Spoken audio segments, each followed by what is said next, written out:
this little town was a steamboat town in the 1830s and the boom in 1850s when this building was built. The Arabia used to park right out there, and many others. It had, I believe there were 8 packet boats, this one as their home port, Missouri City as their home port. And that's why you'll see some reference to the Arabia and others. On the larger thing, this town grew and developed in the steamboat era, and then the railroads came through after the war and changed all that, changed the economics. And then it gradually had a coal mine. It was a thriving town for a long time. Now it's 300 people with a wonderful little school that I've been at for 30 years and a lot of very nice people.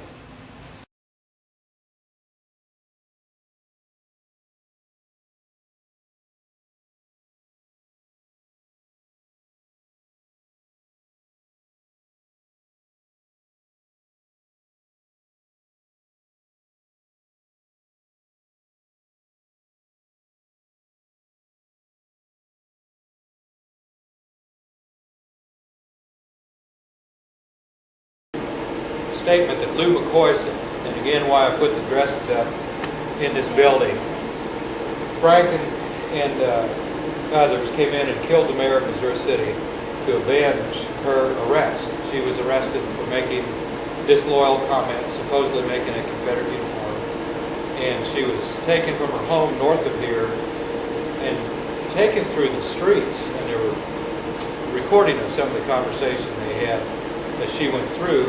And they held her up there in St. Joseph, and they said, "We'll let you go if you sign the oath of allegiance." She said, "There's no way. You keep me forever. But if you change these words," she identified some phrases she didn't like, "and I'll sign it." And eventually they did, just to get rid of her, because they didn't really want to keep her forever. When they came to arrest her, just outside of town, 5 Union soldiers came to her door, and they knocked on it and said, "Open up." She goes, "I need to get dressed first. As soon as I get dressed, I'll open up." And she did. She had a 10-year-old little brother with her and a 2-year-old baby. And they said, "We want to know where your husband is, a Confederate officer, he's visiting you." She said, "I wouldn't tell you if I knew." And they said, "Well, we have hung people to get information, and we've hung at least one woman." And she said, "You look like the type of men that are brave enough to hang a woman." She made all kind of comments like that, and after the war she made this. This is 1912 Confederate Veteran magazine, but this is what she had to say, because shortly after that her husband went to Charles Quantrell in Jackson County and said, "Help me get my wife back." And Quantrell gave him Frank James and some others. They came over here, they set a trap, they acted as if they were drunk, and the mayor, who was quartered in that church across the street, or the one that preceded it, it wasn't finished, it was an empty brick building, went out to get these supposed 2 drunk guerrillas. Well, they weren't drunk, and they weren't just 2, there were about 10 of them, and they laid an ambush on either side of the road, and when the mayor came through, they shot him. And Moses McCoy, the husband, approached him, and this other fellow, Vandiver, who was a relative, said, "You finish him, Moses." He said, "He's at war with you and your family. You can finish him."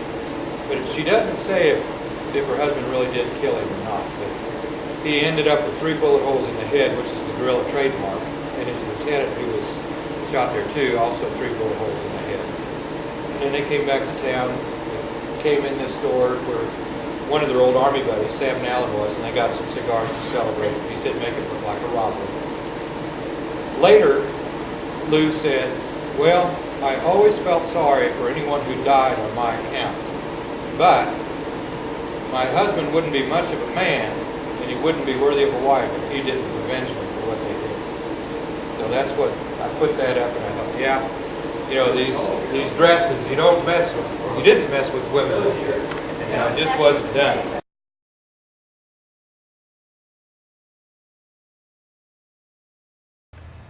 And that's where 4,000 came from the St. Joe area, all in northwest Missouri, all the way up to Atchison County, Iowa, with my grandpa and the uncle.